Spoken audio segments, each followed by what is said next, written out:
Bien, buenos días desde México. En primer lugar, deseo agradecer desde luego a la Fundación Manuel Jiménez Abad la oportunidad de estar hoy en este observatorio con ustedes, al Observatorio del Instituto de Derecho Público y a la Fundación Friedrich Ebert.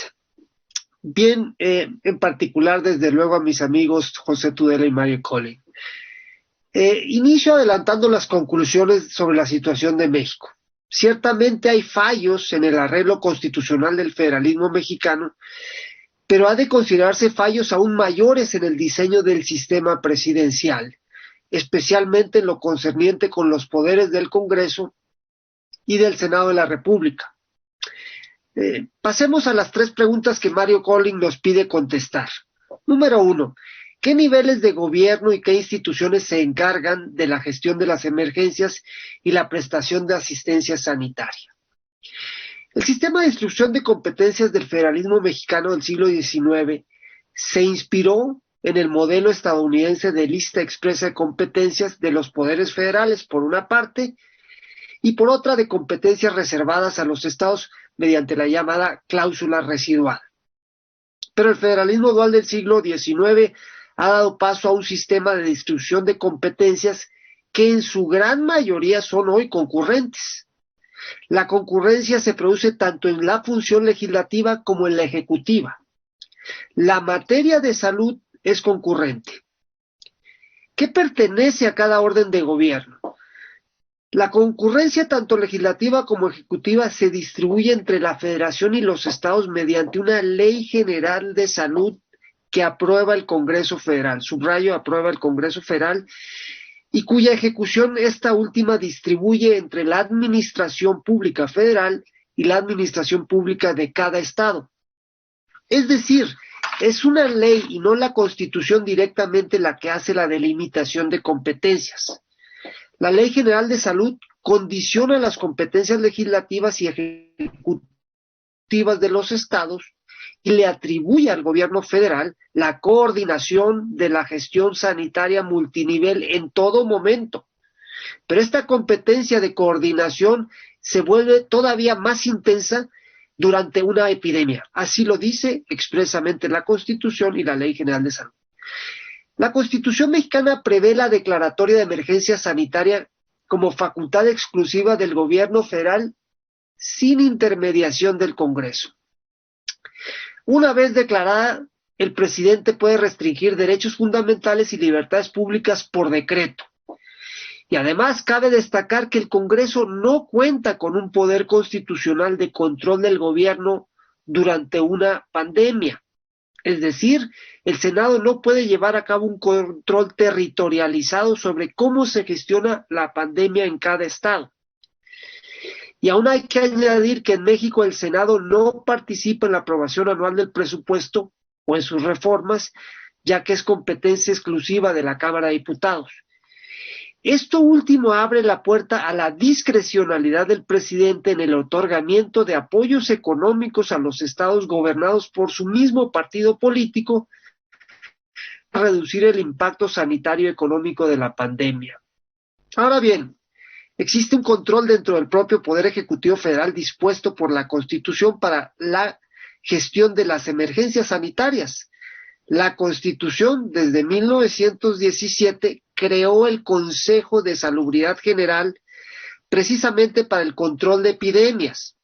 El Consejo es un cuerpo colegiado integrado por científicos de la medicina que tiene la obligación de emitir recomendaciones al presidente de la República y al secretario de Salud sobre las acciones que se deben tomar para la contención de una epidemia. Pero, ¿cómo ha operado este Consejo establecido en la Constitución durante la pandemia COVID-19? No ha operado. Es percepción generalizada entre las oposiciones en el Congreso, en los medios de comunicación y la academia que el presidente lo ha ignorado y en su lugar ha confiado la vocería y aún las decisiones de política sanitaria en un solo individuo, el subsecretario de Atención y Prevención de la Salud del Gobierno Federal. Existen mecanismos de coordinación intergubernamental en la Constitución y en la ley mexicana. La coordinación no ha sido el problema en el federalismo mexicano, sino la toma de las decisiones centrales sin participación de los estados. Hay en México un executive federalism construido en la Constitución y en las leyes, pero no hay un parliamentary federalism, no se ha adecuado el Parlamento, digamos el Senado y los congresos de los estados para esta nueva realidad. Bien, entonces la segunda pregunta que nos hace Mario: ¿cómo han gestionado las medidas estas unidades en respuesta a la emergencia del COVID-19? La política del presidente de la República desde el inicio de la pandemia hasta el día de hoy se ha mantenido inalterada, tanto en el aspecto sanitario como en el económico. Todo ello sin consensuarlo con las demás fuerzas políticas representadas en el Congreso Federal ni con los gobernadores de los estados. El presidente puso en la balanza la salud de los mexicanos por un lado y la protección de la economía por el otro, y ha decidido privilegiar la economía. Pero la economía, dice el presidente, de los grupos sociales más pobres. En su visión personal, el apoyo económico a los más pobres entra en conflicto con la protección de la economía de empresas pequeñas, medianas y grandes que constituyen el sustento de la clase media y alta. Y para proteger la economía de los más pobres, ha evitado tomar medidas que implican la restricción obligatoria por decreto presidencial de derechos fundamentales y libertades públicas. Ello con la única excepción de las clases presenciales en escuelas públicas y privadas que han sido suspendidas desde el 20 de marzo de 2020 y de algunas actividades no esenciales. El gobierno federal prefiere emitir exhortos a la población, no decretos obligatorios. Estableció un semáforo epidemiológico en función al riesgo sanitario para la población que opera por estados. La idea original del presidente era que el gobierno federal administrara el semáforo, pero tal esquema fue duramente rechazado por los estados. Se llegó a un acuerdo. El semáforo se gestiona con información de la Secretaría de Salud Federal y de las Secretarías de Salud estatales, pero es cada gobernador, con fundamento en su police power, en su poder de policía, el que decide el color en su estado.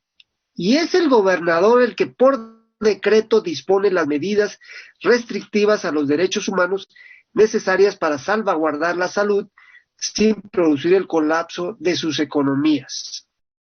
En materia económica, el presidente no ha variado en nada su plan de gobierno con el que accedió al poder en julio de 2018. Ello a pesar de los obligados recortes al presupuesto para el próximo año debido a la caída de la actividad económica y por tanto recaudación de impuestos. En el aspecto sanitario, su política consiste en una campaña de información preventiva por un lado y por el otro equipar hospitales públicos y privados para evitar el colapso de los servicios de salud por exceso de pacientes en un periodo reducido de tiempo, como sucedió en España e Italia en marzo. Se ha negado a testar masivamente a la población con pruebas PCR y el presidente no usa mascarilla sanitaria hasta el día de hoy, lo cual dice de cuál es su postura al respecto. ¿Qué han hecho los estados? Un comentario de contexto. En marzo el pronóstico del gobierno federal era que en México tendríamos 6,000 muertos y que la pandemia sería controlada hacia mediados del mes de mayo del 2020. La realidad ha sido otra. Al día de hoy la cifra oficial de muertos supera las 100,000 personas. La cifra de centros independientes la estima en 230,000 defunciones aproximadamente. Y en cuanto a la economía, se ha registrado una caída del 10% del Producto Interno Bruto.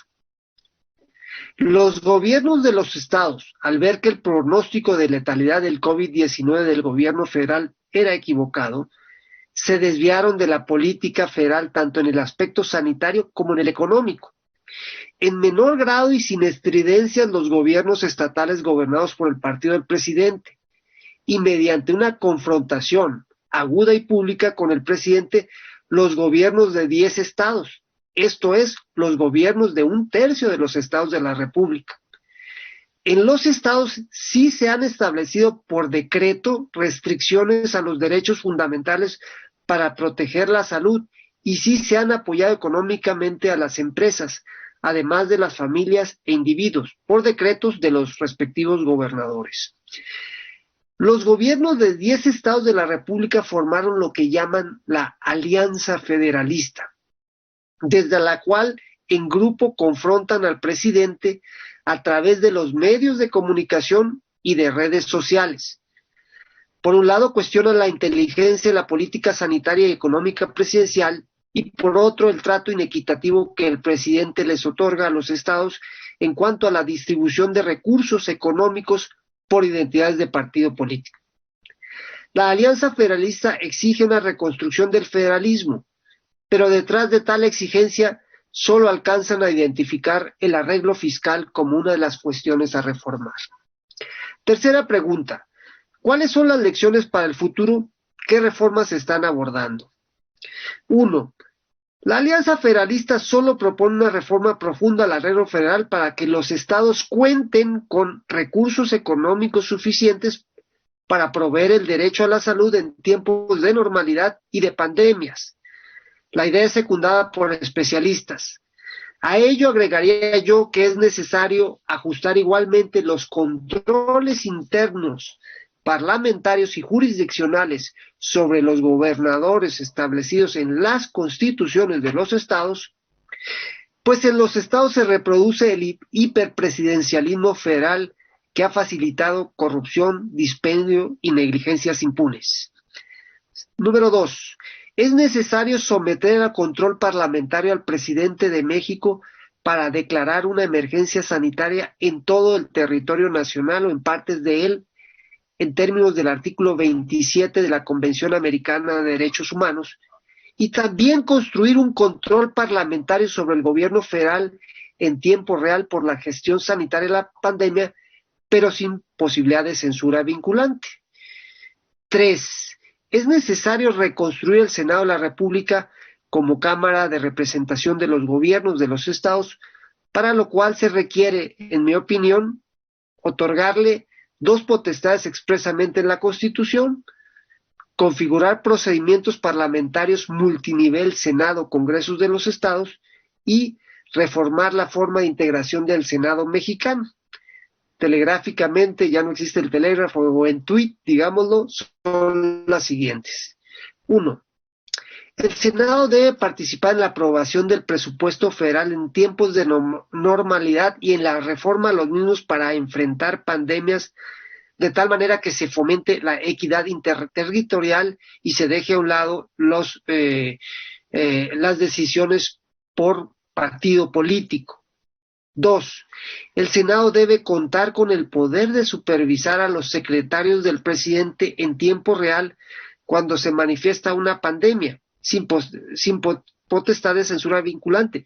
Debe haber un control indirecto desde los estados a través del Senado, porque en este momento en México hay un mecanismo, yo desde luego lo juzgo inconstitucional, en donde sí el presidente puede controlar a los gobernadores de los estados en la gestión de competencias concurrentes, lo hace a través de mecanismos fiscales que gestiona el ministro de Hacienda y Crédito Público, es decir, la ley de la zanahoria y el garrote, pero esto es sumamente arbitrario.